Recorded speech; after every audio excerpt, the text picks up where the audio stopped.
Halo guys, selamat datang kembali di channel Danang Setiawan. Kali ini kita akan membahas salah satu manhwa, yang menurutku ceritanya bagus dan juga lucu. Manhwa kali ini akan menceritakan sebuah karakter yang bernama Penty, yang sedang bermain game virtual terbaik di dunia saat ini, yaitu Chrono Life. Langsung saja kita mulai ceritanya. Let's go! Cerita kali ini dimulai dari seorang pemain, yang baru saja memulai game virtual Chrono Life. Dia ingin bergabung dengan sebuah party, untuk melakukan pemburuan monster. Namun sayangnya, dia selalu ditolak oleh party-party yang sudah ada. Semua party menolaknya, karena kemampuan dan peralatannya sangat buruk. Dia terlihat sangat kesal, karena tidak ada satupun party yang mau menerimanya. Maklum saja, dia kan masih pemain pemula yang kemampuan dan peralatannya masih sangat rendah. Dia begitu frustrasi, sampai-sampai dia mengumpat game itu di tengah kota. Pemain lain kasihan melihatnya seperti itu, tetapi mereka tetap tidak mau menerimanya bergabung ke dalam grup mereka. Tiba-tiba ada wanita yang mendekatinya, saat dia sedang frustasi sendiri. Wanita itu begitu cantik dan sungguh imut. Terlihat wanita yang sangat polos mendekatinya. Bikin iri saja. Pemain baru itu pun kaget dan merasa canggung dihampiri wanita cantik itu. Siapa sangka, wanita itu dengan santainya mengajak pemain baru itu untuk membentuk sebuah party atau grup. Pemain baru itu pun terlihat sangat senang, dan mengatakan Chrono Life adalah game terbaik. Padahal 1 menit yang lalu, pemain itu mengumpat ke game Chrono Life ini. Akhirnya, mereka berdua pun pergi ke dalam hutan untuk berburu monster. Pemain baru itu pun menyombongkan dirinya, dan mengeluarkan rayuan-rayuan buayanya. Wanita itu terlihat sangat antusias, dan senang mendengar cerita dari pemain baru tersebut. Pemain baru itu memamerkan peralatannya yang sudah dibeli dengan harga mahal. Dia juga memamerkan pedangnya yang terlihat sangat keren, padahal kekuatan pedang itu cuma 3+. Tetapi wanita polos itu tetap merasa kagum. Dan mengatakan kalau pria itu seperti ksatria dalam dongeng. Mendengar pujian seperti itu, sang pria seperti tersambar petir saking senangnya. Mereka pun akhirnya semakin mesra, berjalan bergandengan tangan, berciuman, tunangan, menikah, dan kemudian punya anak. Mereka hidup bahagia selamanya. Tamat. Tapi itu semua hanya hayalan si pria doang yang terlalu overthinking. Akhirnya mereka sudah sampai ke tujuan dari perjalanan itu. Tetapi si pria bingung, karena di situ tidak ada apa-apa. Jadi kenapa mereka berhenti di situ? Tiba-tiba wanita itu menusuk perut sang pria dengan tongkatnya. Angka kehidupan sang pria pun terus menurun dan tinggal menunggu mati. Dia pun terkapar di tanah, setelah terkena tusukan di perutnya. Si pria masih bingung dengan apa yang terjadi. Kenapa dia dibunuh oleh wanita itu? Ternyata dari awal, wanita itu hanya bersandiwara. Dia sengaja mendekati pemain baru, dan membawanya ke tengah hutan yang sepi. Dan di tengah hutan inilah dia biasa membunuh para pemain baru. Pria yang malang itu masih tidak percaya dengan apa yang terjadi. Tetapi wanita itu sambil tertawa, dia menjelaskan bahwa semua itu hanyalah kebohongannya. Mana ada orang yang mau membentuk party 2 orang dengan seorang pecundang. Wanita itu masih terus mengolok-olok si pria. Dia mengatakan kepada si pria, untuk kembali ke dunia nyata dan menjadi pengemis saja. Agar supaya si pria bisa membeli peralatan yang lebih bagus dari pedang rongsokan itu. Dengan sisa-sisa tenaganya, pria itu pun bangun dengan susah payah. Dia terlihat sangat marah, karena sudah direndahkan harga dirinya. Tetapi sekali tebas, badan pria itu terbelah menjadi 2. Saya kira akan jadi kuat setelah marah, ternyata malah mati. Setelah berhasil membunuh pria itu, si wanita mendapatkan notifikasi yang mengatakan bahwa misinya telah berhasil. Hadiah dari misi itu pun diberikan, wanita itu mendapat perubahan pekerjaan. Perlahan-lahan penampilannya berubah, rambutnya berubah warna menjadi hitam. Dia pun mendapatkan sepasang sayap di punggungnya. Proses pergantian pekerjaan pun selesai. Dia berubah dari pemain biasa menjadi dewi kehidupan. Ternyata syarat untuk menjadi dewi kehidupan adalah, dengan membunuh 1000 orang. Ironis sekali, namanya adalah dewi kehidupan, tetapi untuk mendapatkannya harus membunuh 1000 orang terlebih dahulu. Setelah itu, Dewi Kehidupan pun pergi meninggalkan pria itu untuk mencari quest terakhir. Pria itu sebelum mati, sudah mendapatkan pelajaran dalam game ini, bahwa di sini yang berlaku adalah hukum rimba. Dia pun akhirnya mati, dan kembali ke kehidupan nyata. Keesokan harinya, dia kembali bermain di game Chrono Life ini. Setelah masuk game, dia langsung teringat dengan wanita yang sudah membunuhnya. Dia juga teringat dengan hinaan yang dia terima dari player lainnya. Dia sangat kesal dengan semua orang yang ada di dalam game ini. Setelah itu dia mengeluarkan palu upgrade. Palu ini berguna untuk mengupgrade peralatan lainnya, walaupun ada kemungkinan bisa berhasil bisa tidak. Dia kemudian mengeluarkan pedangnya yang memiliki kekuatan plus 3 untuk di-upgrade. Sekuat tenaga dia memukulkan palu upgrade ke arah pedangnya. Sayang sekali, pedangnya gagal di-upgrade dan hancur begitu saja. Dia tidak percaya, peralatan bagusnya hancur karena gagal di-upgrade. Tidak pantang menyerah, dia mengeluarkan peralatannya yang lain, yaitu sarung tangan besi untuk di-upgrade. Dengan emosi yang meluap dia memukulkan palunya ke arah sarung tangan besinya. Sekali lagi, dia gagal meng-upgrade peralatannya. Dan peralatannya hancur begitu saja. Semua peralatannya dia coba untuk di-upgrade. Dari pedang, sarung tangan, jubah, sepatu dan lainnya. Sayangnya, tidak ada satupun alat yang berhasil dia upgrade. Dia pun tersenyum melihat kenyataan itu. Senyuman frustrasi, karena sekarang dia hanya memiliki sempak yang menempel di badannya. Dengan gaya coolnya, dia menangis dan menyerah dengan game ini. Tetapi tiba-tiba jatuh sebuah tongkat jelek di sampingnya. Tongkat kayu itu adalah senjata dasar bagi pemain pemula. Dan orang yang memberi tongkat itu adalah anak kecil yang terlihat baik hati. Dia pun bingung maksud dari anak kecil itu, yang tidak berbicara sepatah kata pun. Dia hanya bisa mengira-ngira, kalau anak kecil itu kasihan kepadanya, dan memberikan tongkat itu. Dan ternyata benar, anak kecil itu memberikan isyarat begitu. Setelah itu, anak kecil itu pun pamit pergi. Dia semakin frustrasi karena dikasihani oleh anak kecil dan diberikan tongkat kayu bagi pemula. Karena masih merasa kesal, dia pun memukul tongkat kayu itu dengan palu pengupgrade. Siapa sangka, tongkat kayu itu malah berhasil di-upgrade kekuatannya plus 1. Karena penasaran, dia mencoba memukulnya kembali. Kali ini pun tongkat kayu itu berhasil di-upgrade lagi. Bukannya senang, dia terlihat semakin frustrasi. Dia berpikir dunia ini tidak adil kepadanya. Item sampah seperti tongkat kayu ini saja dengan mudahnya bisa di-upgrade, sedangkan peralatannya yang bagus malah hancur dan selalu gagal di-upgrade. Dia terus memukul tongkat kayu itu, karena dia berpikir itu hanyalah item sampah.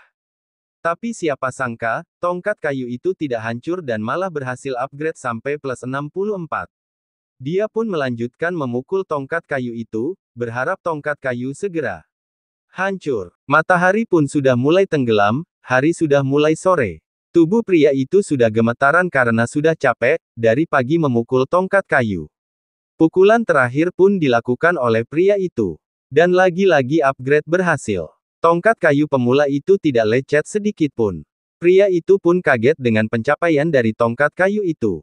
Siapa sangka, tongkat kayu itu berhasil di-upgrade sampai level tertinggi, yaitu level 99. Dia sampai gemetaran memegang tongkat kayu itu, karena memiliki kekuatan level 99. Tetapi dia masih tidak percaya, karena kemungkinan upgrade sampai level 99 itu sangat tidak mungkin. Karena gemetaran, tanpa sengaja tongkat kayu itu terlempar jatuh. Dia pun berusaha menangkapnya kembali, dan untungnya berhasil. Walaupun ujung kayu itu sudah menempel di tanah. Di luar dugaan, ledakan besar muncul karena ujung tongkat kayu tadi hanya menyentuh sedikit saja tanah. Ledakan itu sampai membelah samudera, dan hutan yang ada di depannya. Dan tanpa disadari, ledakan itu sampai keluar angkasa efeknya. Pria pemula, dengan hanya menggunakan sempak menghancurkan setengah dari bumi. Dia pun terlihat sangat terkejut dengan apa yang sudah dia lakukan. Dunia pun menjadi kacau, semua pemain panik dan ketakutan karena muncul ledakan misterius yang sangat dahsyat. Semua pemain kebingungan, karena kalau ada event pertarungan besar biasanya ada pengumuman.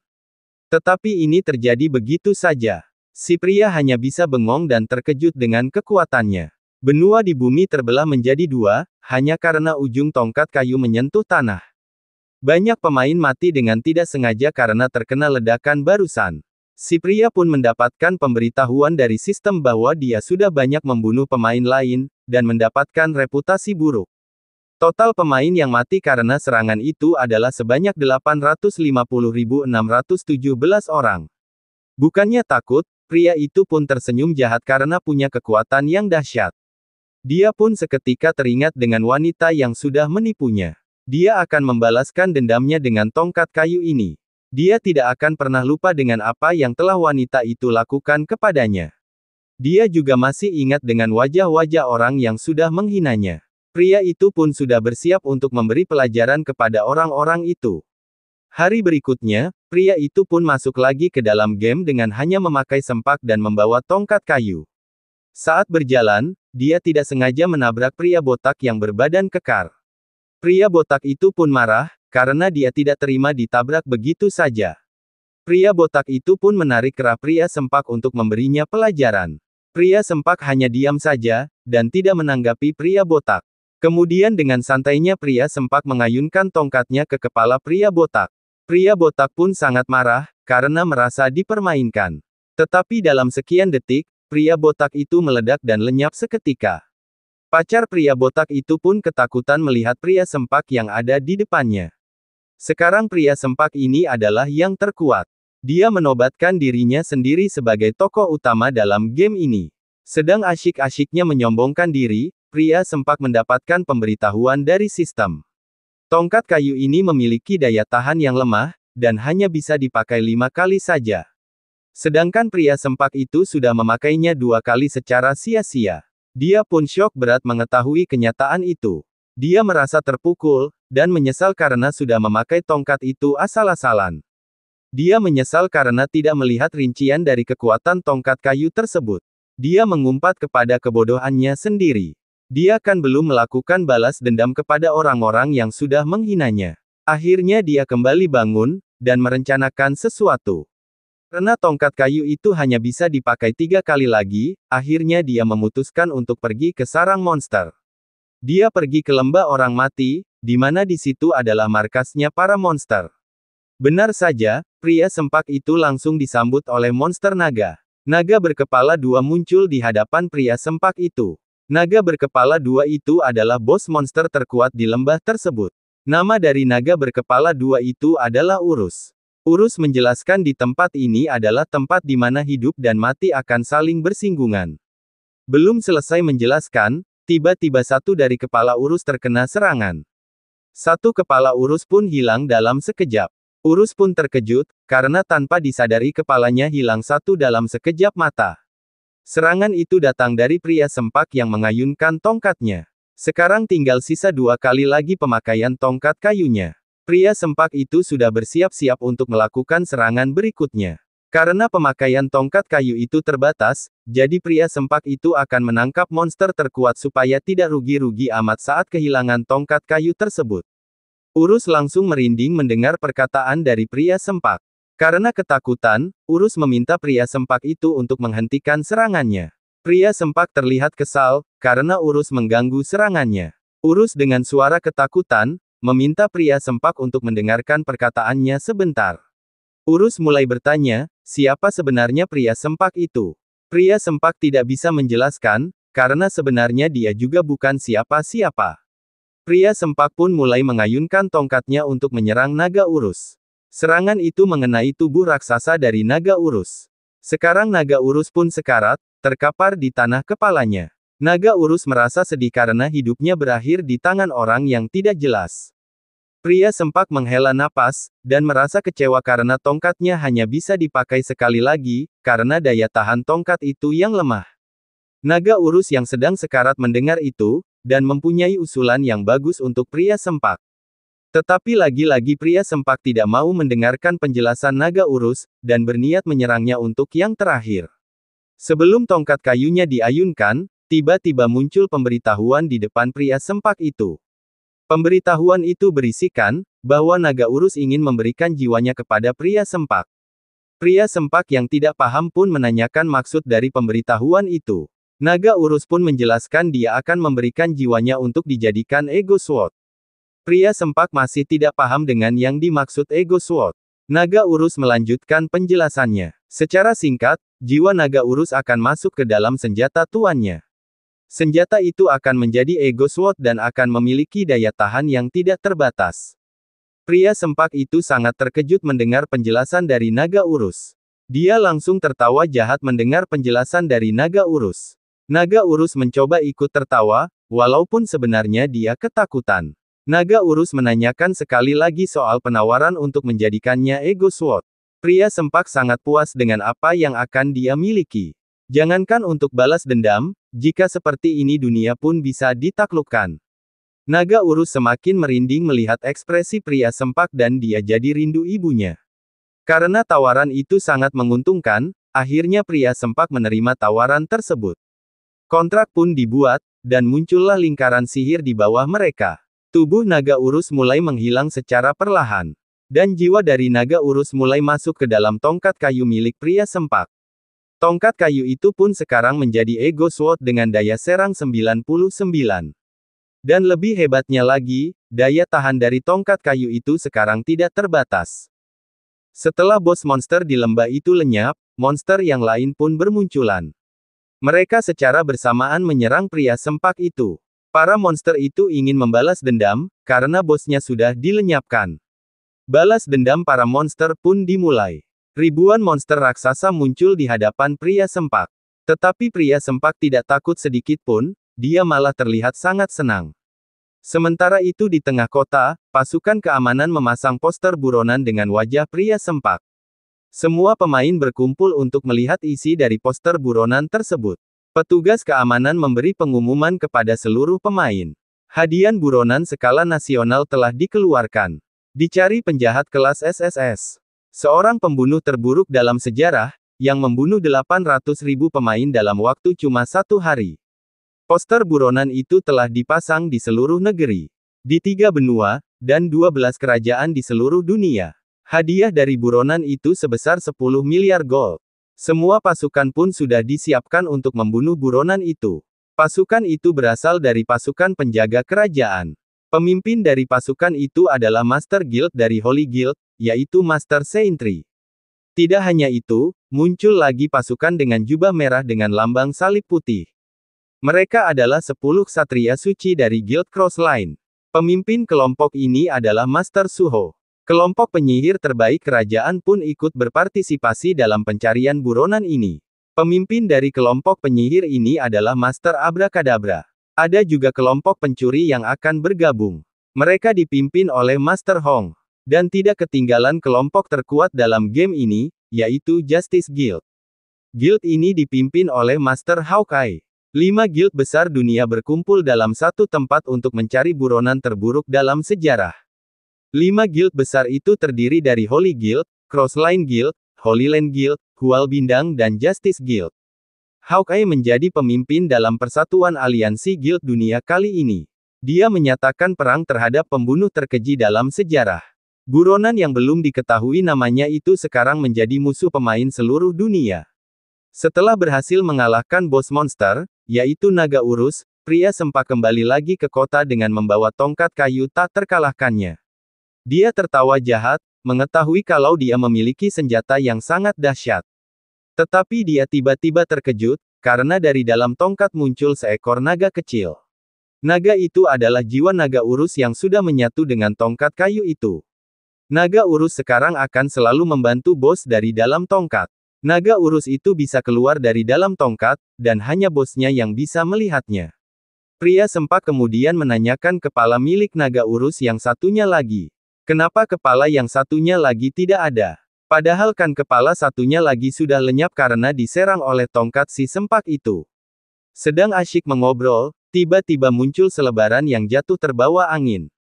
Selebaran yang jatuh itu pun diambil oleh pria sempak.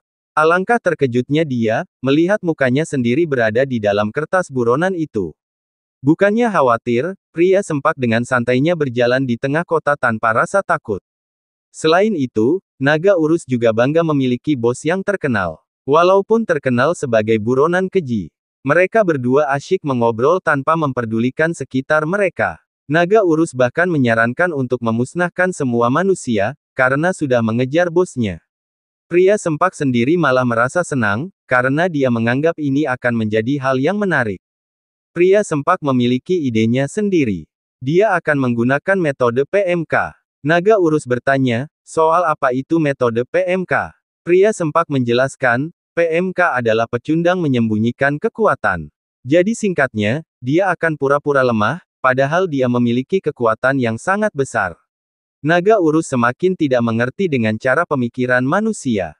Kenapa manusia memikirkan sesuatu yang ribet seperti itu? Tiba-tiba ada anak panah yang menancap di perut pria sempak. Tanpa disadari, pria sempak itu terkena serangan panah dari belakang. Seketika pria sempak itu terjatuh di tanah, dan itu membuat naga urus menjadi khawatir. Ternyata yang menyerang pria sempak adalah Hawkeye, pimpinan dari aliansi Guild Dunia. Siapa sangka, dalam waktu sekejap, pria sempak sudah dikepung oleh pasukan aliansi. Panglima Hawkeye pun memerintahkan anak buahnya untuk menangkap dan mengikat buronan keji tersebut. Naga urus khawatir dengan bosnya, karena pria sempak tidak bergerak sama sekali.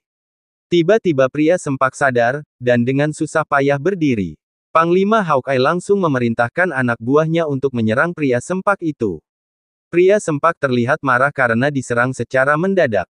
Awalnya dia ingin berpura-pura lemah. Tetapi mereka malah membuatnya marah. Tongkat kayu supernya pun digunakan. Muncullah ledakan besar di tengah kota. Komandan Hawkeye terkejut melihat kekuatan dari pria sempak itu.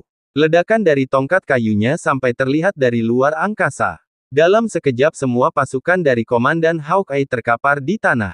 Dengan cuma sekali ayunan tongkat kayu miliknya, dia mampu menghancurkan sebuah kota. Komandan Hawkeye masih terheran-heran dan tidak percaya. Hawkeye ketakutan saat pria sempak mendekatinya. Di hadapannya, berdiri seorang pria sempak yang memakai jubah lusuh dengan membawa senjata tongkat kayu. Hawkeye kemudian mengeluarkan bola kristal pemanggil. Bola kristal itu dapat memanggil siapapun dan berapapun ke tempat sekitar pengguna bola kristal. Hawkeye pun menggunakan kekuatan bola kristal itu untuk memanggil seluruh aliansi dunia. Pemanggilan dimulai, muncullah lingkaran sihir di sekitar pengguna item tersebut. Seketika muncullah pasukan dari seluruh guild di dunia. Lagi-lagi pria sempak dikepung. Kali ini dengan jumlah pasukan yang lebih besar. Yaitu pasukan dari seluruh dunia. Seluruh pasukan Guild Dunia bersatu untuk menangkap pria sempak itu. Sekitar 3 juta orang, berhasil dipanggil ke dalam medan perang tersebut. Sekali lagi, Hawkeye memberi perintah untuk menyerang pria sempak itu. Pria sempak hanya menghela napas, sepertinya dia mulai bosan. Dengan mengayunkan tongkat kayunya, pria sempak mulai menghabisi pasukan aliansi. Semua pasukan, bahkan master dari setiap guild langsung terhempas tidak berkutik. Naga urus yang melihat kekuatan dari bosnya, semakin kagum. Pria sempak mulai mengayun-ayunkan tongkat kayunya. Ratusan ribu pasukan aliansi sudah mulai lenyap. Naga urus tidak percaya, ada manusia yang mampu mengalahkan pasukan aliansi Guild Dunia. Bahkan dia sendiri, yaitu bos monster tidak akan sanggup melakukannya. Walaupun urus mengumpulkan semua anak buahnya, tetap akan susah mengalahkan semua pasukan aliansi Guild Dunia. Pasukan yang tersisa tidak menyerah. Mereka masih berusaha untuk menyerang pria sempak. Sambil tersenyum, pria sempak kembali mengayunkan tongkat kayunya. Penyihir abrakadabra sedang merapalkan mantra untuk menyerang pria sempak. Lingkaran sihir yang cukup besar muncul tepat di atas kepala pria sempak. Sihir pun diaktifkan oleh abrakadabra. Dan muncullah petir yang sangat besar dari lingkaran sihir itu.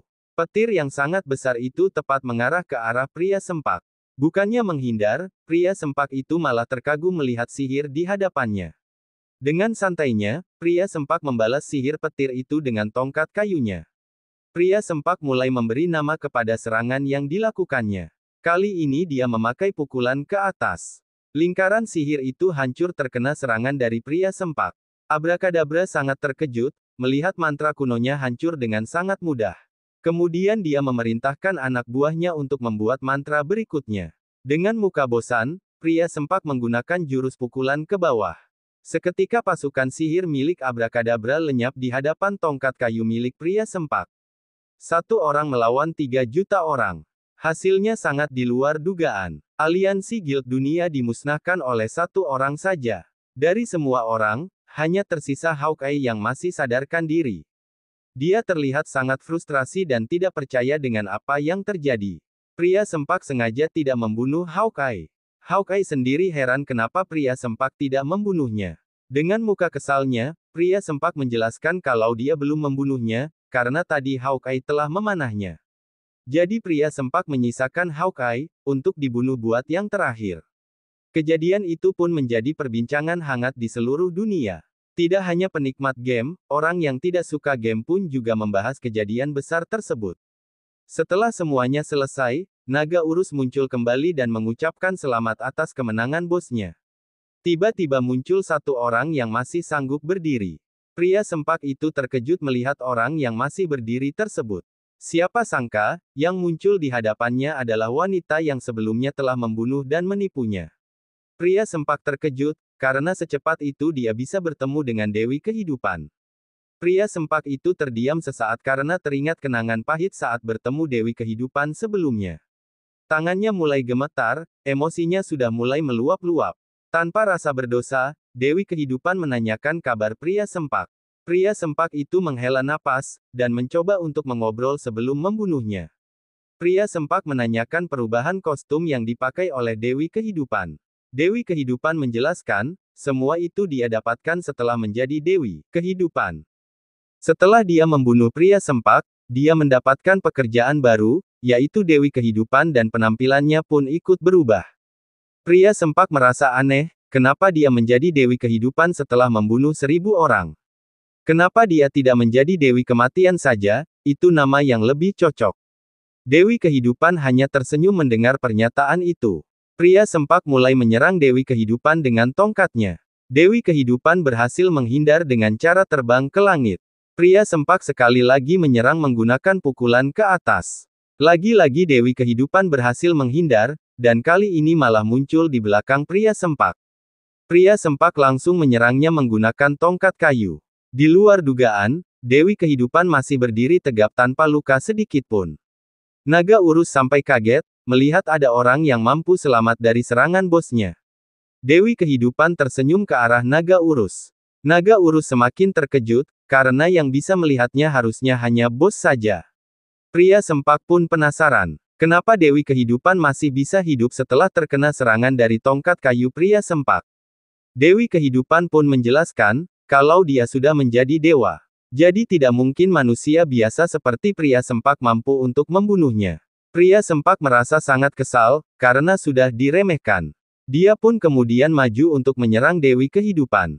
Serangan jarak dekat berhasil dilancarkan oleh pria sempak. Tak hanya sekali, pria sempak itu melakukan serangan berkali-kali. Terlihat dari luar angkasa, ledakan demi ledakan muncul terus-menerus. Sepertinya bumi bergetar hebat, akibat dari serangan pria sempak. Tetapi lagi-lagi serangan dari pria sempak tidak mempan sedikit pun. Dewi Kehidupan kemudian mendekati pria sempak yang masih kebingungan. Dewi Kehidupan menyuruh pria sempak untuk menyerah saja. Karena dia tidak akan bisa membunuh Dewi Kehidupan.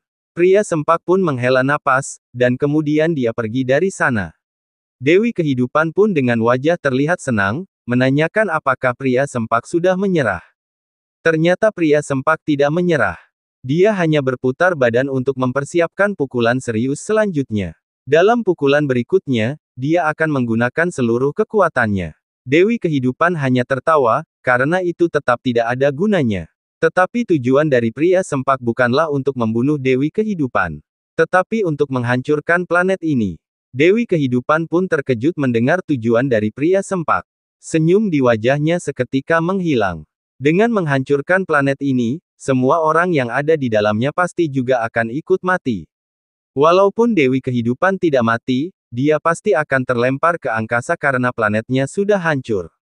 Dewi Kehidupan meremehkan pria sempak. Dia mengira pria sempak tidak akan mampu menghancurkan planet itu. Pria sempak sendiri juga tidak yakin. Karena dia belum pernah melakukan pukulan sekuat tenaga. Dewi Kehidupan mulai terlihat khawatir. Dia memperingatkan pria sempak, jika planet ini hancur, pria sempak juga akan ikut mati. Pria sempak pun malah tertawa terbahak-bahak. Pria sempak menjelaskan, walaupun dia mati, dia tidak rugi apapun. Karena sejak awal memang dia tidak memiliki apa-apa. Dewi Kehidupan semakin khawatir, dan meminta pria sempak untuk menghentikan serangannya. Pria sempak tidak mendengarkan perkataan dari Dewi Kehidupan. Dia pun memukulkan tongkat kayunya sekuat tenaga ke arah planet ini. Guncangan dahsyat pun mulai terjadi, dengan dibarengi muka pria sempak yang terlihat sangat puas. Planet itu pun mulai terbelah setelah terkena pukulan dari tongkat kayu. Jangkauan serangannya sampai ke seluruh planet. Dan sesuai prediksi, planet itu pun hancur terkena pukulan serius dari pria sempak. Karena planetnya hancur, sistem dalam game Chrono Life itu jadi error. Semua pemain mati, dan terlempar keluar dari dalam game. Pemain yang dikeluarkan dari game secara paksa, akhirnya marah kepada pemilik rental game.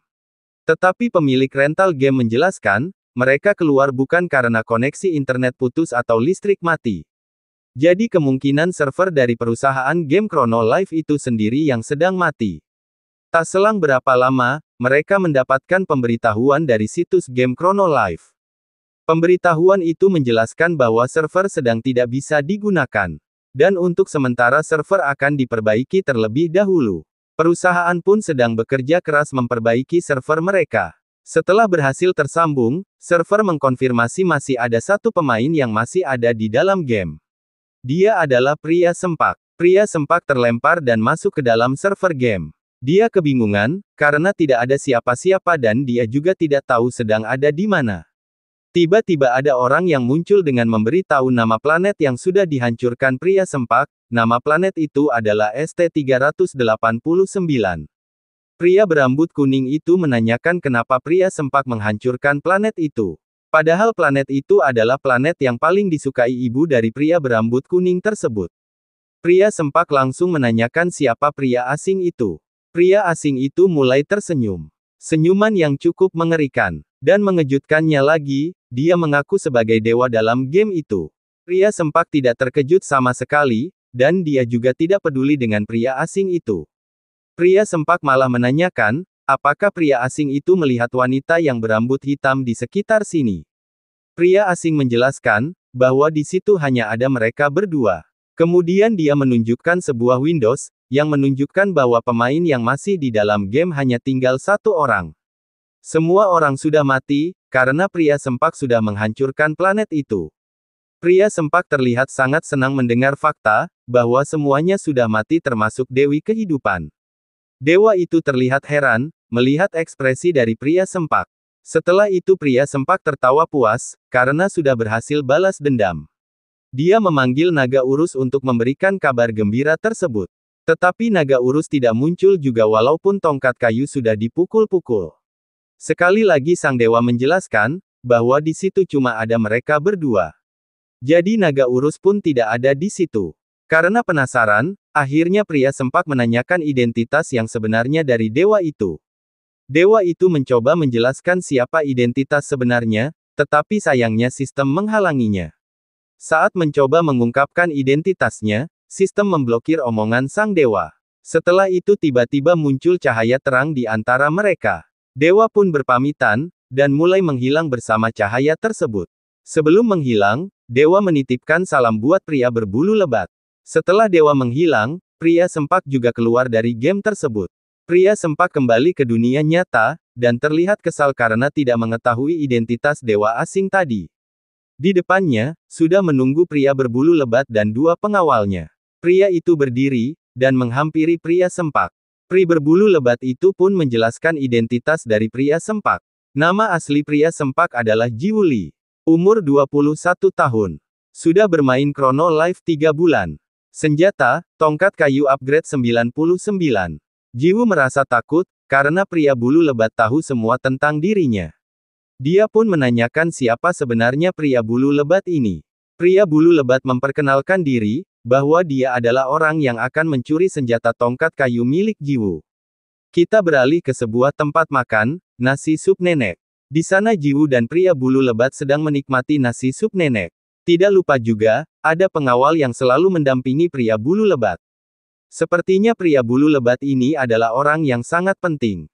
Pria bulu lebat menyuruh Jiwu untuk segera memakan supnya sebelum dingin. Dengan rasa tertekan, Jiwu pun mulai memakan nasi sup nenek tersebut. Selagi mereka berdua makan, pria bulu lebat mulai menjelaskan siapa sebenarnya dirinya. Jiwoo yang sudah penasaran dari tadi, akhirnya akan menemukan jawabannya. Pria berbulu lebat sebenarnya adalah orang yang membuat game Chrono Life. Jadi bisa dibilang, pria bulu lebat ini adalah CEO dari perusahaan game Chrono Life. Di luar dugaan Jiwoo, dia pikir paman ini adalah kelompok gangster yang mau menculiknya. Terus Jiwoo menanyakan, kenapa CEO membawa pengawal sebanyak ini? CEO menjelaskan bahwa mereka bukanlah pengawal. Mereka hanyalah karyawan biasa yang sedang ikut jalan-jalan.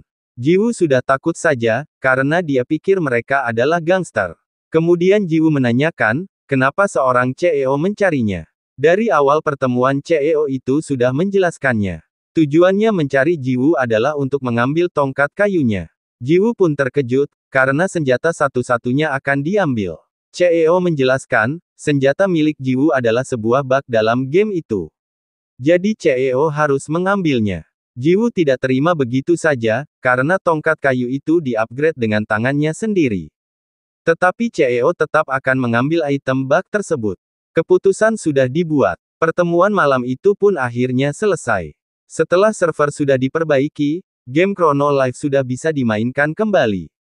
Para pemain sudah mulai masuk dan memainkan kembali game tersebut. Terlihat sebuah party sedang berburu monster level 2. Mereka berhasil menyerang monster itu dengan menggunakan sihir api. Sesuai dengan rencana Kapten Tim, sekali lagi serangan menggunakan sihir api, monster itu akan kalah. Tetapi ada anggotanya yang tidak mendengarkan instruksi sang kapten. Dia maju sendirian tanpa strategi apapun. Dia pun terkena serangan monster, dan terpental ke udara. Arah jatuhnya tepat ke arah penyihir api. Penyihir api itu pun akhirnya tertimpa. Formasi dari party itu menjadi kacau karena ada satu orang yang tidak mengikuti strategi.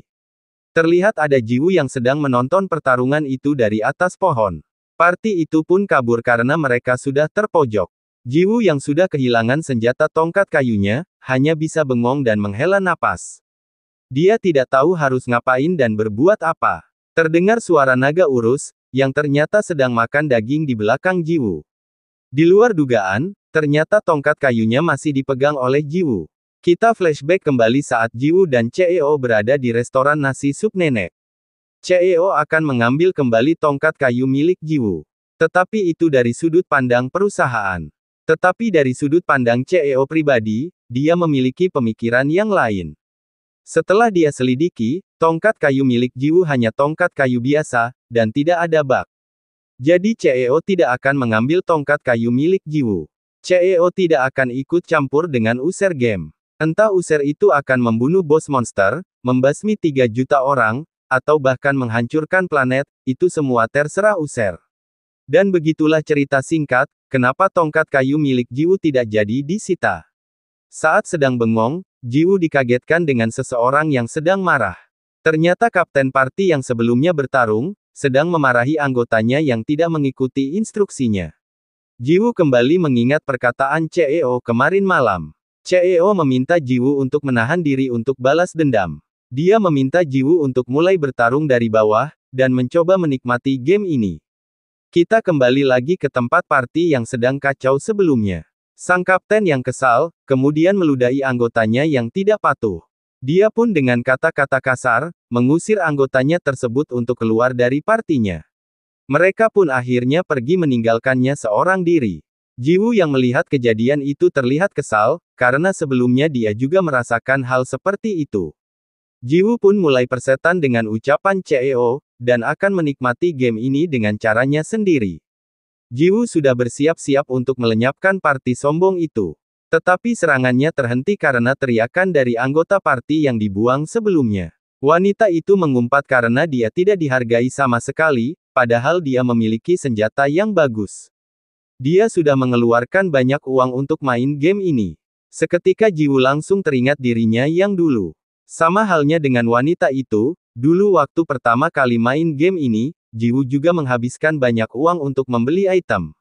Wanita itu pun pergi, dan akan membuat partinya sendiri. Sayangnya, baru beberapa langkah berjalan, dia langsung ketemu monster yang sebelumnya.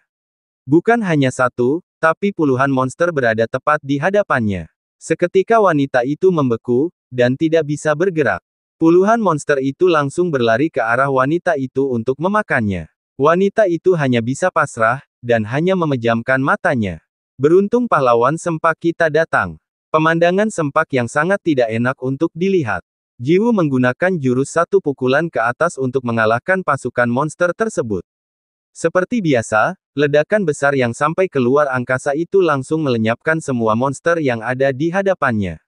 Wanita itu lalu membuka matanya, karena penasaran apa yang terjadi. Wanita itu hanya melihat pria sempak dengan jubah lusuh yang ada di depannya. Dengan senyuman manisnya, Jiwu memandangi wanita itu. Setelah itu Jiwu dengan harismanya, mengajak wanita itu untuk membuat party bersamanya. Cinta pada pandangan pertama memang indah ya guys.